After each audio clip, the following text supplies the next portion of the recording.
क्या आपने कभी महसूस किया है कि कोई जगह आपको बुला रही है? कुछ इमारतें सिर्फ ईंट और पत्थर से नहीं बनती, वो बनती हैं उन यादों से जो वहां मरने वालों के साथ कभी खत्म नहीं हुई। आज की कहानी एक ऐसे ही सफर की है, एक ऐसा सफर जहां से मुसाफिर वापस तो आ गए, लेकिन शायद उनकी रूह वहीं छूट गई। मसूरी का एक ऐसा भूतिया होटल जिसका नाम आज भी लोग खौफ से लेते हैं। नवंबर का महीना था। मसूरी की ठंडी हवाओं में एक अजीब सी चुभन और हल्की धुंध खुली हुई थी। पहाड़ों के बीच शहर की भीड़ से बहुत दूर खड़ा था वो पुराना ब्रिटिश कालीन होटल। दूर से देखने पर वो किसी शानदार रिजॉर्ट से ज्यादा एक छोड़ा हुआ वीरान महल लग रहा था। दीवारों से पपड़ी बनकर उखड़ता हुआ सफेद पेंट, विक्टोरियन स्टाइल की लंबी लंबी खिड़कियां और लकड़ी की पुरानी बालकनियां। उस पूरी जगह पर एक ऐसा सन्नाटा पसरा था जो कानों को चुभ रहा था। रिया, जो इंटरनेट पर एक बहुत मशहूर ट्रैवल ब्लॉगर थी, अपने कैमरामैन और बचपन के दोस्त अर्जुन के साथ ठीक उस होटल के लोहे के बड़े गेट के सामने खड़ी थी। रिया के चेहरे पर डर नहीं, बल्कि एक अजीब सा उत्साह था। उसे अपने चैनल के लिए एक वायरल वीडियो चाहिए था। आज का एपिसोड धमाकेदार होगा अर्जुन, रिया ने अपने बाल ठीक करते हुए कहा। अर्जुन ने अपना भारी कैमरा कंधे पर टांगा और होटल की उस विशाल सुनसान इमारत की ओर देखा। उसकी छठी इंद्री कह रही थी कि कुछ गलत है। रिया, जगह तो सच में डरावनी लग रही है। यहां परिंदा भी पर नहीं मार रहा। मुझे तो ये खंडहर लग रहा है, अर्जुन ने झिझकते हुए कहा। यही तो चाहिए हमें, परफेक्ट हॉरर लोकेशन, रिया ने आंख मारते हुए कहा और आगे बढ़ गई। होटल के अंदर कदम रखते ही उनके जूतों के नीचे लकड़ी का पुराना फर्श जोर से चरमराया। अंदर का नजारा बाहर से भी ज्यादा अजीब था। रॉयल लेकिन धूल खा रहा फर्नीचर, छतों से लटकते पुराने झूमर जिनमें जाले लगे थे। रिसेप्शन पर सिर्फ एक इंसान मौजूद था, एक बुजुर्ग मैनेजर। सफेद बाल, उम्र के बोझ से झुकी हुई पीठ और उसकी आंखें इतनी गहरी और खाली थीं जैसे उनमें कोई जान ही ना हो। वो बस एक पुरानी सी लेजर बुक में कुछ लिख रहा था। रिया और अर्जुन के कदमों की आहट सुनकर उसने धीरे से अपना सिर उठाया। आप लोग रुकने आए हैं? उसकी आवाज में एक अजीब सी गूंज थी, धीमी, भारी और बेहद ठंडी। रिया ने अपनी व्लॉगर वाली मुस्कान के साथ कहा, जी अंकल, हम यहाँ शूट करने आए हैं। मेरा एक यूट्यूब चैनल है। हमने सुना है ये जगह थोड़ी खास है। मेरा मतलब है हॉन्टेड है। मैनेजर के चेहरे पर कोई भाव नहीं बदला। उसने कोई जवाब नहीं दिया, बस कुछ पल उन दोनों को घूरता रहा, जैसे वो उन्हें तौल रहा हो। फिर उसने दराज खोली और एक भारी पीतल की चाबी काउंटर पर रख दी। आपका कमरा तीसरी मंजिल पर है, कमरा नंबर 306।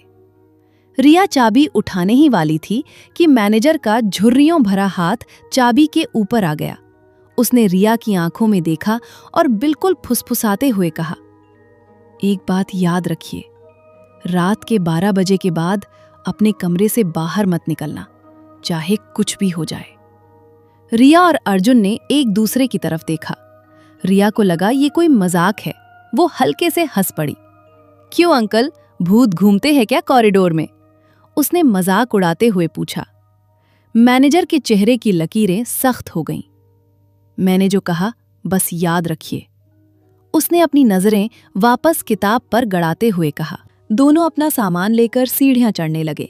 तीसरी मंजिल का कॉरिडोर बहुत लंबा था और वहां सिर्फ मध्यम पीले रंग की लाइटें जल रही थीं। कॉरिडोर की दीवारों पर पुराने अंग्रेजों के जमाने की ब्लैक एंड व्हाइट तस्वीरें टंगी थीं। अर्जुन को ऐसा लग रहा था जैसे उन तस्वीरों में मौजूद लोगों की आंखें उनके हर कदम के साथ उनका पीछा कर रही हों। कमरा नंबर 306 बड़ा था। अंदर आते ही रिया ने बिना वक्त बर्बाद किए अपना व्लॉग शुरू किया। हेलो दोस्तों, हम आ चुके हैं मसूरी के उस होटल में जिसके बारे में कहा जाता है कि यहाँ रात में जो सोता है वो सुबह उसी दुनिया में नहीं उठता। देखते हैं आज रात क्या होता है। अर्जुन, जो थोड़ा डरा हुआ था, उसमें एक छोटा नाइट विजन कैमरा कमरे के दरवाजे के ठीक बाहर कॉरिडोर में सेट कर दिया। अगर मैनेजर की बातों में जरा भी सच्चाई है और बाहर कोई भी हरकत होती है तो इस कैमरे में सब रिकॉर्ड हो जाएगा, अर्जुन ने कहा। रात धीरे धीरे गहरी होने लगी। बाहर हवा का शोर डरावना हो चुका था। कमरे की पुरानी खिड़की से पर्दे हल्के हल्के हिल रहे थे। रिया और अर्जुन बिस्तर पर बैठे जाग रहे थे। कमरे की पुरानी पेंडुलम घड़ी ने टिक टिक करना शुरू किया और फिर रॉन्ग 12 बज चुके थे। रिया ने उत्साह और थोड़े से डर के साथ कहा, चलो अर्जुन, देखते हैं क्या होता है। अगले 15 मिनट तक सब बिल्कुल शांत रहा, सिर्फ हवा की आवाज। अर्जुन को लगा कि मैनेजर बस उन्हें डरा रहा था, लेकिन फिर घड़ी में ठीक 12:15 हुए। उसी पल दरवाजे के बाहर कॉरिडोर से एक बहुत भारी चीज को घसीटने की आवाज आई। आवाज इतनी साफ थी जैसे कोई बहुत भारी लकड़ी का फर्नीचर या लोहे का संदूक जमीन पर खुरचते हुए खींच रहा हो। अर्जुन के पूरे शरीर में सिहरन दौड़ गई। रिया, तुमने सुना? रिया की व्लॉगर वाली मुस्कान अब पूरी तरह गायब हो चुकी थी। उसका चेहरा पीला पड़ने लगा था। आवाज लगातार आ रही थी, धीरे धीरे, खुरच खुरच, और वो आवाज उनके कमरे की तरफ ही बढ़ रही थी। रिया ने हिम्मत जुटाई। वो दबे पांव दरवाजे के पास गई और उसने अपना कान दरवाजे की ठंडी लकड़ी पर लगा दिया। आवाज अब बिल्कुल उनके दरवाजे के बाहर थी और फिर अचानक सब शांत हो गया। रिया की सांसें तेज हो गईं। उसने धीरे से दरवाजे का हैंडल घुमाया और दरवाजा महज 1 इंच खोला। उसने बाहर झांका। कॉरिडोर बिल्कुल खाली था। पीली लाइटें वैसी ही जल रही थीं। कोई परछाई नहीं, कोई इंसान नहीं, कोई आवाज नहीं। शायद पुरानी बिल्डिंग है, हवा की वजह से आवाज आ रही होगी। अर्जुन ने अपने कांपते हाथों को रगड़ते हुए खुद को झूठी तसल्ली दी। दोनों वापस बिस्तर पर आ गए, पर उस रात उन दोनों में से कोई एक पल के लिए भी सो नहीं पाया। सुबह होते ही बिना चाय या कॉफी का इंतजार किए रिया ने कहा, अर्जुन, जल्दी वो बाहर वाला कैमरा लेकर आओ, हमें फुटेज देखनी है। अर्जुन ने कैमरा निकाला, उसका मेमोरी कार्ड अपने लैपटॉप में डाला और रिकॉर्डिंग प्ले कर दी। वीडियो की शुरुआत में सब नॉर्मल था, खाली कॉरिडोर। रिया ने वीडियो को फास्ट फॉरवर्ड किया और फिर स्क्रीन पर टाइम स्टैम्प आया, 12:15 AM। अचानक लैपटॉप की स्क्रीन पर हल्की सी धुंध छाने लगी। नाइट विजन कैमरे के हरे रंग के फ्रेम में धीरे धीरे कुछ आकृतियां उभरने लगीं। अर्जुन की सांसें गले में अटक गईं। वीडियो में उस सुनसान कॉरिडोर में अब लोग चल रहे थे, लेकिन वो आज के जमाने के लोग नहीं थे। सबने पुराने ब्रिटिश जमाने के कपड़े पहने हुए थे। पुरुष लंबे काले कोट और टोपियों में थे और महिलाएं विक्टोरियन स्टाइल के भारी लंबे गाउन में। वो सब ऐसे चल रहे थे जैसे किसी पार्टी में जा रहे हों, लेकिन उनके चेहरों पर कोई भाव नहीं था। रिया का पूरा शरीर जम चुका था। तभी उस वीडियो में एक महिला, जिसने सफेद रंग का गाउन पहना था, वो धीरे धीरे चलते हुए ठीक रिया और अर्जुन के कमरे के सामने आकर रुक गई। उसका चेहरा कैमरे के बहुत करीब था। उसका रंग मुर्दे जैसा सफेद था और उसकी आंखों की जगह सिर्फ 2 गहरे काले गड्ढे थे। वो धीरे धीरे कैमरे के लेंस की ओर मुड़ी और ऐसा लगा जैसे वो स्क्रीन के आर पार सीधे अर्जुन की आंखों में देख रही हों। अर्जुन ने घबराकर तुरंत वीडियो पॉज कर दिया। ये क्या है रिया? ये कैमरा क्या रिकॉर्ड कर रहा है? उसकी आवाज बुरी तरह कांप रही थी। वीडियो आगे चलाओ अर्जुन, मुझे देखना है आगे क्या हुआ। रिया ने अपनी धड़कनों को काबू करते हुए कहा। अर्जुन ने कांपती उंगलियों से फिर से प्ले बटन दबाया। वीडियो फिर चला। अचानक वो सफेद गाउन वाली महिला गायब हो गई। पूरा कॉरिडोर खाली हो गया। रिया और अर्जुन ने राहत की सांस ही ली थी कि अगले ही सेकंड स्क्रीन पर जो दिखा, उसने उनके पैरों तले जमीन खिसका दी। स्क्रीन पर 2 जानी पहचानी आकृतियां दिखाई दी। वो कोई भूत नहीं थे, वो खुद रिया और अर्जुन थे। वीडियो के अंदर रिया और अर्जुन हाथों में हाथ डाले कॉरिडोर में चल रहे थे। उनके चेहरों पर एक अजीब सी डरावनी मुस्कान थी। उनकी चाल बहुत धीमी थी, जैसे वो किसी हिप्नोटिज्म में हों। उनकी आंखें एकदम सीधी थीं। रिया, ये हम नहीं हैं। हम तो कल रात कमरे से बाहर निकले ही नहीं थे। अर्जुन लगभग रोने वाली आवाज में फुसफुसाया। वीडियो में रिया और अर्जुन आगे बढ़ते गए और कॉरिडोर के बिल्कुल अंत में जाकर एक दरवाजे के सामने रुक गए। अर्जुन ने स्क्रीन को जूम किया। उस दरवाजे पर लिखा था कमरा नंबर 309। वीडियो में दरवाजा अपने आप खुला। वो दोनों मुस्कुराते हुए अंदर चले गए और दरवाजा बंद हो गया। उसी सेकंड वीडियो अचानक ग्लिच होकर बंद हो गया। कमरे में एक खौफनाक सन्नाटा छा गया। रिया के हाथ बर्फ की तरह ठंडे पड़ चुके थे। अर्जुन, हम कल रात से इस कमरे में हैं, तो वो वीडियो में कौन था? अर्जुन तुरंत उठा और उसने अपने कमरे का दरवाजा खोलकर बाहर की तरफ देखा। उनके कमरे पर 306 लिखा था। अर्जुन ने बाईं तरफ देखा, 307, फिर 308 और उसके बाद दीवार आ गई। कॉरिडोर वही खत्म हो रहा था। रिया, यहाँ कोई कमरा नंबर 309 है ही नहीं। दोनों अपना सामान छोड़कर पागलों की तरह सीढ़ियां उतरकर नीचे रिसेप्शन पर भागे। वही बुजुर्ग मैनेजर उसी कुर्सी पर बैठा था, मानो कल रात से वो वहां से हिला ही ना हो। रिया ने हांफते हुए कांपती आवाज में पूछा, अंकल, कमरा नंबर 309 कहाँ है? तीसरी मंजिल पर 308 के बाद क्या है? ये सुनते ही मैनेजर का हाथ रुक गया। उसका चेहरा जो पहले से पीला था अब राख जैसा हो गया। आपको किसने बताया उस कमरे के बारे में? उसकी भारी आवाज में पहली बार खौफ झलक रहा था। हमने वीडियो में देखा है, हम खुद उस कमरे के अंदर जाते हुए दिखे हैं, अर्जुन चिल्लाया। मैनेजर ने एक लंबी ठंडी सांस ली और फिर उसने जो बताया उसने रिया और अर्जुन की रूह कंपा दी। 30 साल पहले ठीक इसी नवंबर के महीने में उस कमरे में एक भयानक आग लगी थी। उस रात कमरा नंबर 309 में एक नवविवाहित जोड़ा रुका था। आग इतनी तेज थी कि वो दोनों बाहर नहीं निकल पाए। वो जिंदा जलकर मर गए। उनके मरने के बाद उस कमरे में इतनी अजीब और खौफनाक घटनाएं होने लगी कि मैनेजमेंट ने उस कमरे को हमेशा के लिए सील कर दिया। रिया के शरीर में सिहरन दौड़ गई। तो वो कमरा अब कहाँ है? मैनेजर ने धीरे से सिर हिलाया। आग के बाद होटल की पूरी तीसरी मंजिल का वो हिस्सा तोड़कर दीवार चुनवा दी गई। अब वहां 306, 307 और 308 तक ही कमरे हैं। कमरा नंबर 309 अब इस दुनिया में मौजूद नहीं है। वो कमरा अब सिर्फ एक याद है। लेकिन हमने उसे फुटेज में देखा है, उसका दरवाजा देखा है, रिया ने रोते हुए कहा। मैनेजर ने अपनी गहरी आंखों से सीधे रिया को देखा। ये होटल कुछ चीजें भूलता नहीं है।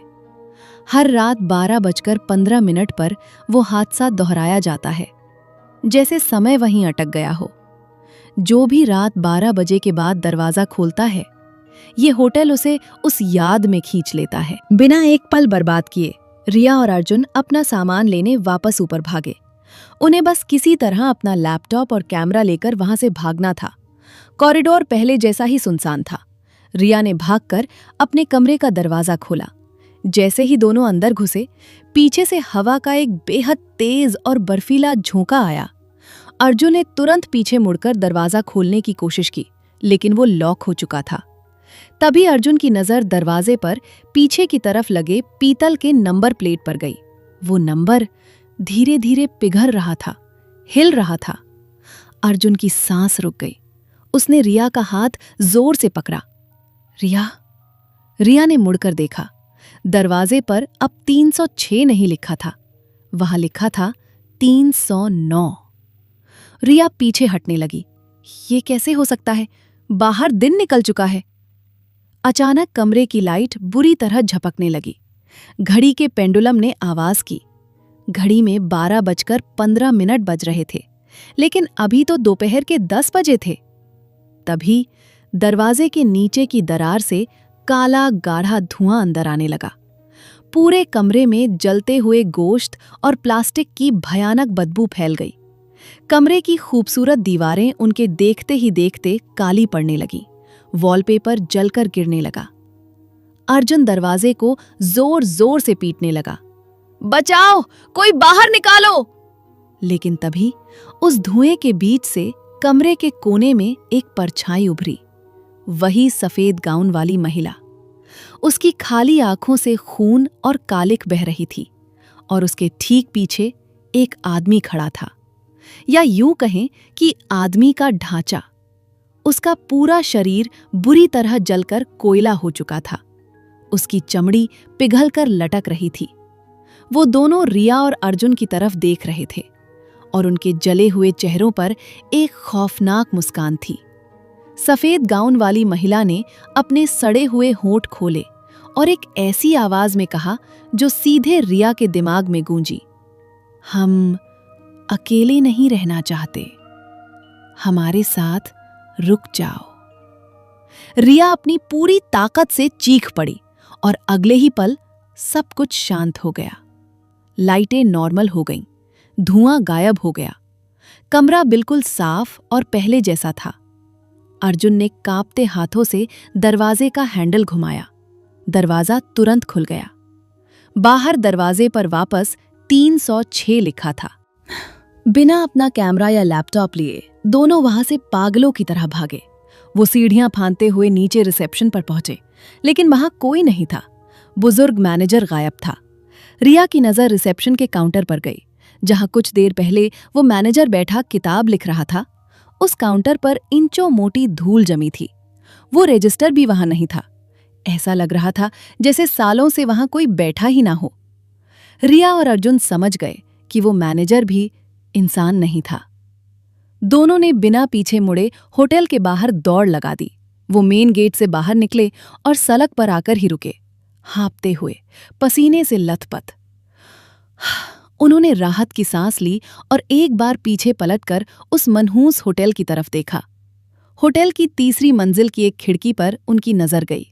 वहां एक हल्की सी पीली रोशनी जल रही थी। उस खिड़की पर 2 परछाइयां खड़ी थीं, हाथों में हाथ डाले, एक आदमी और एक औरत। लेकिन तभी अर्जुन के पसीने छूट गए। उन दोनों परछाइयों के ठीक पीछे एक तीसरी परछाई भी खड़ी थी, एक महिला सफेद गाउन में। ठीक उसी वक्त रिया की जेब में रखे फोन पर एक नोटिफिकेशन की बीप बजी। रिया ने कांपते हाथों से फोन निकाला। यूट्यूब की तरफ से नोटिफिकेशन था। उसके चैनल पर अपने आप एक नया वीडियो अपलोड हो गया था, इंटरनेट के बिना। वीडियो का टाइटल था, हम कभी उस कमरे से बाहर नहीं निकले। रिया की उंगलियों ने स्क्रीन को छुआ और वीडियो अपने आप प्ले हो गया। स्क्रीन पर कैमरे का वही हरा नाइट विजन फ्रेम था। समय दिखा रहा था 12:15 AM और वीडियो के अंदर उस कमरा नंबर 309 के अंदर 3 लोग खड़े थे। एक तरफ रिया, दूसरी तरफ अर्जुन और उनके ठीक बीच में वो सफेद गाउन वाली महिला। वीडियो में रिया और अर्जुन के चेहरे बिल्कुल सफेद थे, आंखों में कोई जान नहीं थी और वो तीनों कैमरे की तरफ देखकर मुस्कुरा रहे थे। रिया और अर्जुन अभी भी सड़क पर खड़े थे, लेकिन उन्हें महसूस हुआ कि उनका शरीर एकदम ठंडा हो चुका है। उनके अंदर दिल धड़कने की आवाज आनी बंद हो गई थी और दूर उस पहाड़ पर खड़े होटल के अंदर से एक बार फिर उस पुरानी घड़ी की आवाज पूरी घाटी में गूंज रही थी, टिक टिक टिक, और समय हमेशा के लिए 12:15 पर रुक गया।